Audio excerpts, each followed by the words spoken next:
हम्म। तो आज की जो वाणी है वो है सत्यता के ऊपर, कि सत्यता की शक्ति से विश्व परिवर्तन। अब आप देखेंगे जो ये महात्मा गांधी के लिए बताते हैं कि भाई उन्होंने अंग्रेजों को कैसे भगाया, सत्य और अहिंसा से भगाया। नॉन कॉम्प्रेशन मूवमेंट उन्होंने स्टार्ट किया था, फिर उसको उन्होंने बड़ा बड़ा जैसे होता गया तो करा। तो ऐसे ही बाबा जो बताते हैं सत्यता की शक्ति से, बाबा तो विश्व परिवर्तन की बात करते हैं। और ना सिर्फ किसी व्यक्ति विशेष से आजाद कराने की बात करते हैं, बाबा तो कहते हैं माया से भी मुक्त कराना है, और वो तो दुनिया ही अलग है। तो वो सत्यता की शक्ति कैसे, क्या मतलब है सत्यता? क्या सिर्फ हम सत्य बोलेंगे तो ही वो दुनिया आ जाएगी? तो इसमें आज बाबा वही बताएंगे कि सत्यता का अर्थ क्या है और इससे हमें भी क्या फायदा है। इसके अंदर आगे बाबा ये भी बताएंगे कि प्रकृति किस तरीके से कार्य करेगी, जब आने वाले समय में हमें किस तरह से मदद करेगी। तो उसके बारे में बाबा बातचीत करेंगे। तो सत्य के दो अर्थ हैं। बाबा कहते हैं सत्य के दो अर्थ हैं। एक सत्य अर्थात सत्य, दूसरा सत्य अर्थात अविनाशी। सत्य का मतलब होता है जो कभी खत्म नहीं होता, सत्य सत्य अटल सत्य है, शाश्वत सत्य है। तो बाप सत्य भी है, अविनाशी भी है। इसलिए बाप द्वारा जो परिचय मिला वह सब सत्य अर्थात सत्य और अविनाशी है। तो बाबा ने जो भी हमें कुछ दिया है, जो भी हमें बाबा देते हैं, वो भी सत्य और अविनाशी है। भक्त लोग भी पाप की महिमा गाते हैं। सत्यम शिवम सुंदरम, जो हमेशा हम लोग बात करते हैं कि सत्यम शिवम सुंदरम, माना शिव बाबा सत्य है, अविनाशी है और सुंदर है और कल्याणकारी है। सत्यम भी मानते हैं, अविनाशी भी मानते हैं, गॉड इज ट्रुथ भी मानते हैं। तो बाप द्वारा द्वारा सत्यता की अथॉरिटी प्राप्त हो गई है। बता रहे हैं बाबा कि आपको ये सत्यता की अथॉरिटी प्राप्त हो गई है, कि क्योंकि हमें शिव बाबा से जो ट्रुथ, जिसको भगवान बोला जाता है, उससे डायरेक्ट ज्ञान प्राप्त हुआ। ये भी वर्षा मिला है ना, सत्यता की अथॉरिटी प्राप्त हो गई है। ये भी वर्षा मिला है ना, सत्यता की अथॉरिटी वाले का गायन भी सुना है। उसकी निशानी क्या होगी? जो सत्य होगा, बाबा कह रहे उसकी निशानी क्या होगी? ये सिंध में कहावत है, सिंधी में कहावत है, सच तो बिट्ठो नच। सत्य तो बिट्ठो नच मतलब जो जो सत्य होगा उसको किसी चीज का डर नहीं होगा, वो जैसे नाचता रहेगा। इसका मतलब ये है कि सच तो बिट्ठो नच। और दूसरा है सत्य की नाव हिलेगी लेकिन डूब नहीं सकती। इसी तरीके से जैसे हमने बाबा का हाथ पकड़ा है, बाबा ने हमारा हाथ पकड़ा है, और जैसे हम बाबा की राह पर चल रहे हैं, तो इसके अंदर परिस्थितियां तो आएंगी, मगर ये नहीं हो सकता कि हमारी नाव डूब जाए, कि हम उससे अगर हमने अगर पूरी तरह पकड़ा है तो वो छूट जाए, वो नहीं हो सकता। आपको भी हिलाने की कोशिश तो बहुत करते हैं ना, ये झूठ है, ये कल्पना है। कई लोग बोलते हैं कि भाई आप जो बोलते हो, सुनते हो, जो बाबा की वाणी सुनते हो, ये सब झूठ है, ये कल्पना है। तो बाबा कह रहे हैं आपको भी हिलाने की कोशिश करते हैं ना, लेकिन सच तो बिट्ठो नच। तो अगर अगर ये अगर हमें ये सच हमारे मन में पता है, तो फिर हमारा मन तब भी नाचता रहेगा, हमें किसी से कोई फर्क नहीं पड़ेगा। आप सत्यता की महानता के नशे में सदा खुशी के झूले में झूलते रहते हो, खुशी में नाचते रहते हो ना। जितना वे हिलाने की कोशिश करते हैं उतना ही क्या होता है, आपको झूले को हिलाने से, आपके झूले को हिलाने से और ही ज्यादा झूलते हो। जैसे मान लीजिए कोई हम झूले पे बैठे होते हैं, तो कोई धक्का देता है तो और ही अच्छा लगता है। तो बाबा कह रहे हैं जितना वो बोलते हैं कि भाई ये तो झूठ है, तो उतना ही हमें लगता है कि भाई इनको देखो ये भी नहीं पता। तो जैसे और ही खुशी में हम और ही हम अपने भाग्य के गुण गाते हैं कि अभी इन्हें तो लास्ट में पता पड़ेगा, हमें तो पहले ही पता पड़ गया भगवान के बारे में। तो आपको नहीं हिलाते हैं लेकिन झूले को हिलाते हैं। और ही उसको धन्यवाद दो कि हम बाप के साथ झूले, आप झुलाओ। वही कि हम बाबा के साथ रहें, आप अपना जो आपको अच्छा लगता है, आपको जितना सही है, जितना आपकी शक्ति है, आप उतना सही है, आप उतना बता रहे हैं, और आप अपना हिसाब से कीजिए, हम अपने हिसाब से करते हैं। हम तो शिव बाबा के साथ रहेंगे। जब हमने शिव बाबा को दे दिया तो हम सोच ही नहीं सकते कि भाई ये तो फूल अर्पण हो गए। ये हिलाना नहीं है लेकिन झुलाना है। ऐसे अनुभव करते हो, हिलते नहीं हो लेकिन झूलते हो ना। सत्यता की शक्ति सारी प्रकृति को ही सतो प्रधान बना देती है। अब बाबा उसकी शक्ति बता रहे, जो हम लोगों ने बात करी पहले, कि प्रकृति क्या करेगी, किस तरीके से कार्य करेगी। तो बाबा कह रहे हैं सत्यता की शक्ति सारी प्रकृति को ही सतो प्रधान बना देती है, युग को सतयुगी बना देती है। ये सत्यता की शक्ति इतनी महान शक्ति है कि ना सिर्फ हम सत्य बोले, ये तो बहुत हल्की बात है सत्य बोलना, तो दुनिया के हिसाब से तो बड़ी बात है, मगर बाबा के इसमें तो कोई बड़ी बात नहीं है। बल्कि हम उस सत्य स्वरूप में टिके, दूसरे को भी सत्य उसमें देखें कि भाई मैं आत्मा हूं। जैसे कल बाबा ने बात करी थी, कुछ दिनों पहले धर्म की बात करी थी, तो मैं आत्मा हूं, अपने सत्य स्वरूप में टिकूं, मैं देखूं मैं कैसी आत्मा हूं, कौन सी आत्मा हूं, किसने मेरा हाथ पकड़ा है, दूसरी भी आत्माएं। तो ऐसे सत्य स्वरूप में टिकना जब वो होता है, तो प्रकृति भी सतो प्रधान बन जाएगी और युग भी ये सतयुगी बन जाएगा। सर्व आत्माओं की सदगति की तकदीर बना देती है। स, हर आत्मा आपके सत्यता की शक्ति द्वारा अपने अपने यथाशक्ति, अपने धर्म में, अपने समय पर गति के बाद सदगति में अवतरित होगी। तो माना क्या मतलब हुआ इस बात का कि ये जो हमारी जो सत्यता की शक्ति होगी, ये वास्तव में आत्माओं को शिव बाबा की तरफ इशारा करेगी और उससे जो दूसरी दूसरी आत्माएं हैं वो शक्ति धारण करेंगी। बाबा ने बोला ये जो धर्म पिता भी हैं, अलग अलग जो धर्म पिता भी होकर गए हैं, वो भी अभी आकर बाबा से शक्तियां लेंगे, क्योंकि हट्टी तो एक ही है। तो वही बाबा कह रहे हैं कि वो अपने समय के बाद आएंगे और फिर दोबारा वो धर्म स्थापन करेंगे, तो वो आपकी सत्यता की शक्ति के सामने झुकेंगे। क्योंकि विधि विधाताओं द्वारा संगम युग पर अंत तक भी बाप को याद करने की विधि का संदेश जरूर मिलना है। बाबा कह रहे हैं ये अंत, ये जो विधि विधाता कौन है, ये हम ही लोग हैं। ये जो हम अंत तक सबको संदेश देते रहेंगे कि भाई शिव बाबा आया हुआ है, शिव बाबा आया हुआ है। फिर किसको वाणी द्वारा, किसको चित्रों द्वारा, किसको समाचारों द्वारा, किसको सब आप सबके पावरफुल वाइब्रेशन द्वारा, किसको अंतिम विलास विनाश लीला की हलचल द्वारा। अब कैसे कैसे लोग पहचानेंगे? कोई वाणी द्वारा पहचानेगा, कोई चित्र द्वारा पहचानेगा, भाई ये चित्र जो है कल्प वृक्ष का चित्र जो है, जैसे उसमें सारे धर्म है, सर्व आत्माओं का पूरा ज्ञान है। कोई बोलेगा भाई ये चित्र जो है सिवाय भगवान के कोई नहीं बना सकता। फिर समाचार पत्र जो जो उनमें लेख पढ़ते हैं उनके द्वारा।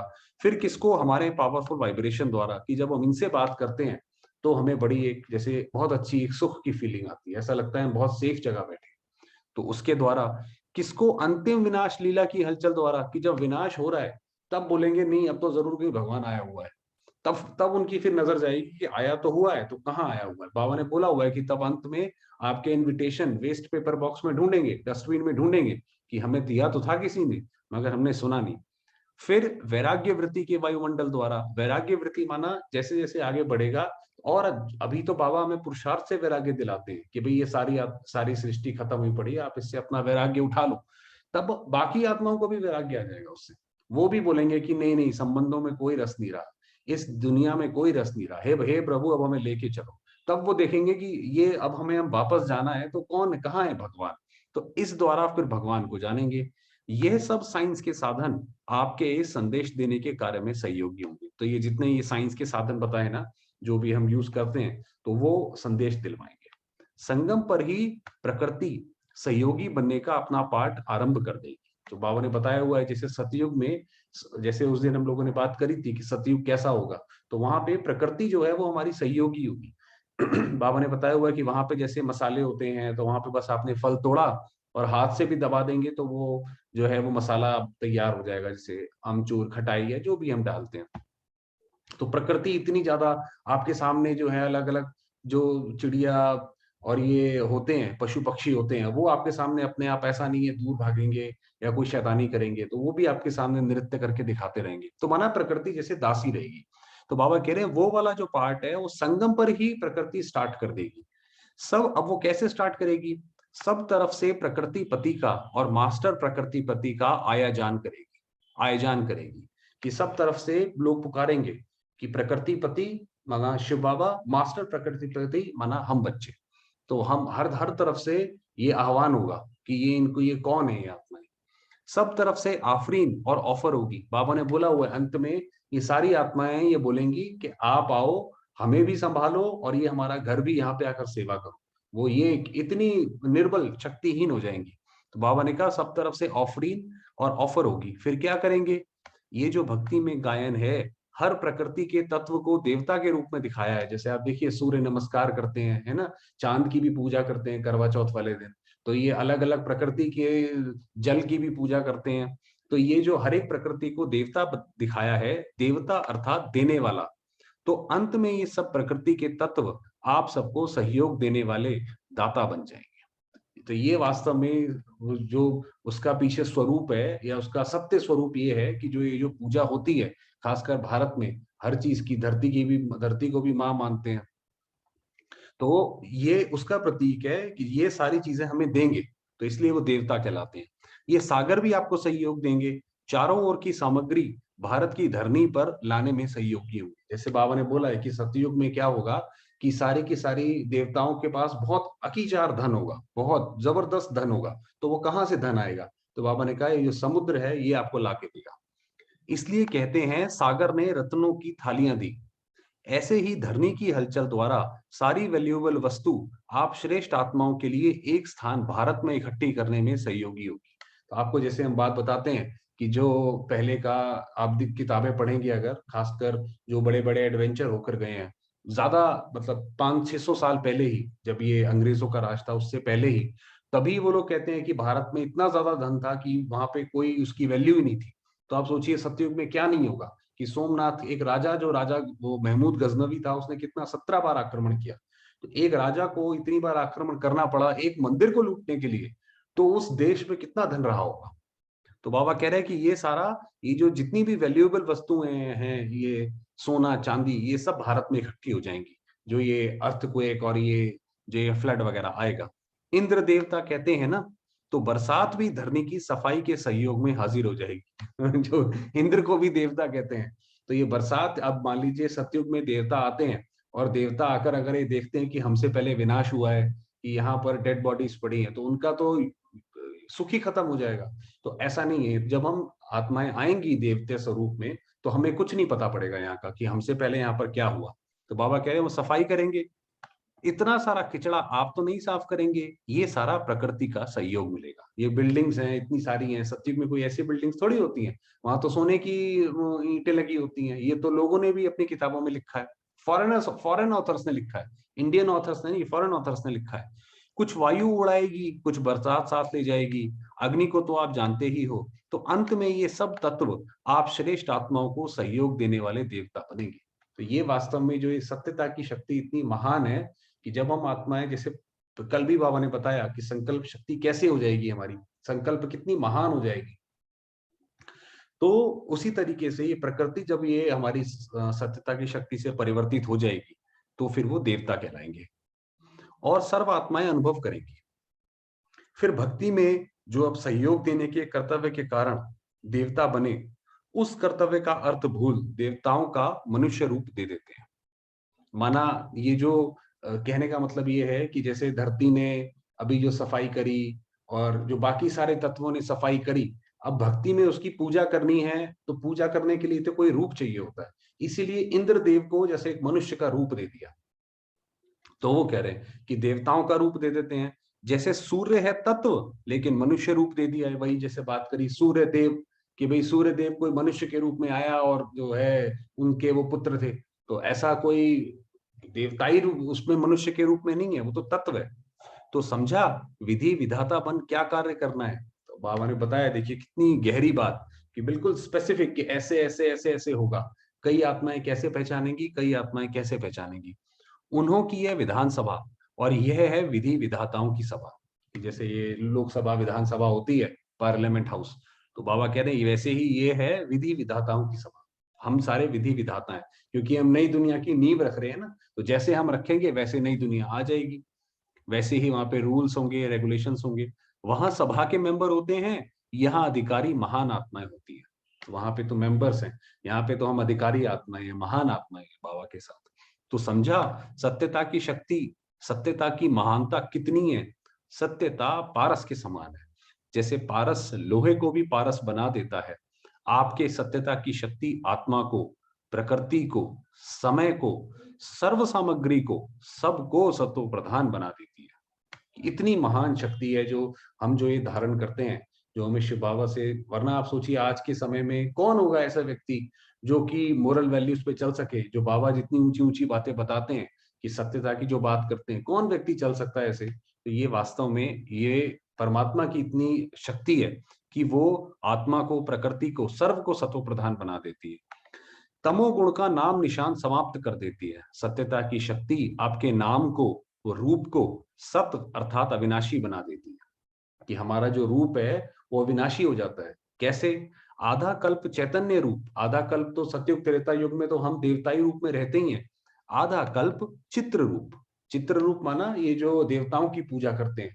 तो बाबा कह रहे हैं कि आपका जो रूप है वो भी पूरे कल्प में चलता रहता है, पूरे साइकिल में। आधा कल्प प्रजा आपको नाम गाएगी, आधा कल्प भक्त आपका नाम गाएंगे। कि सतयुग त्रेता युग में जब हम राजा होंगे तो प्रजा हमारा गायन गाएगी, कि हम कितने महान हैं। और फिर जब द्वापर युग शुरू होगा, जब भक्ति शुरू होगी, तो वहां पे भक्त गाएंगे। आप देखते ही हैं आरती में कैसे गाते हैं वो।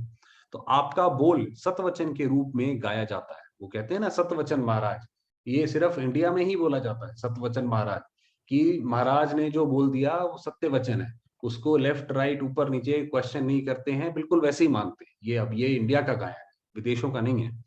आज तक भी एक आधा वचन लेने से अपने को महान अनुभव करते हैं। बाबा कह रहे हैं आज तक भी जो बाकी सारे हैं, जो ये महामंडलेश्वर वगैरह जो आज भी हैं, बाबा कह रहे हैं ये उसी में से आपका थोड़ी सी शिक्षा ले लेते हैं। खाली यही शिक्षा बोल दिया कि सत्य बोलो, उसी से ही सारे लोग उनको महान मानने लगते हैं। तो बाबा कह रहे हैं एक आधा वचन लेने से ही, आपकी सत्यता की शक्ति से आपका देश भी अविनाशी बन जाता है। ये वास्तव में जो, क्योंकि हमारी सत्यता की शक्ति महान है, तो ये भारत देश ये अविनाशी है। ये विनाश को नहीं पाता है, विनाश लीला में। वेश भी अविनाशी बन जाता है। आधा कल्प देवताई वेश में रहेंगे, आधा कल्प देवताई वेश का यादगार चलेगा, वही जैसे बताया। अब अंत तक भी भक्त लोग आपके चित्रों को भी ड्रेस से सजाते रहते हैं। कर्तव्य और चरित्र ये सब सत्य हो गए। कर्तव्य का यादगार भागवत बना दिया है, कि जो जो अभी भगवान ने, शिव बाबा ने हमारे द्वारा करवाया, और जो जो हमने कर्तव्य किए, उसका भागवत बन गया। उसके अंदर वो पूरा कि प्रभु जब आते हैं तो वो ऐसे करते हैं, किसी भी वेश में आते हैं, किसी भी वेश में आते हैं। ये थोड़ी है कि मतलब कुत्ते बिल्ली में भी आ जाएंगे।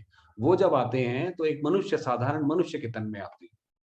तो चरित्रों की अनेक कहानियां बनाती हैं। ये सब सत्य हो गए, किस कारण? सत्यता की शक्ति के कारण। आपकी दिनचर्या भी सत्य हो गई, भोजन खाना अमृत पीना सब सत्य हो गया। तो ये जैसे वो भागवत में बताते हैं कि भाई अमृत पीते थे वास्तव में। और ये जो हम ब्रह्मा भोजन खाते हैं, तो बाबा को भोग लगा के जब हम भोजन खाते हैं, तो वो तो कहते हैं भाई देवताओं को भी प्राप्त नहीं है। वो सही बात है, देवताओं को भी प्राप्त नहीं है। बाकी ये तो मुरली तो बहुत बड़ी है, बहुत अच्छी है। बाकी कल कवर करेंगे थोड़ी देर बाबा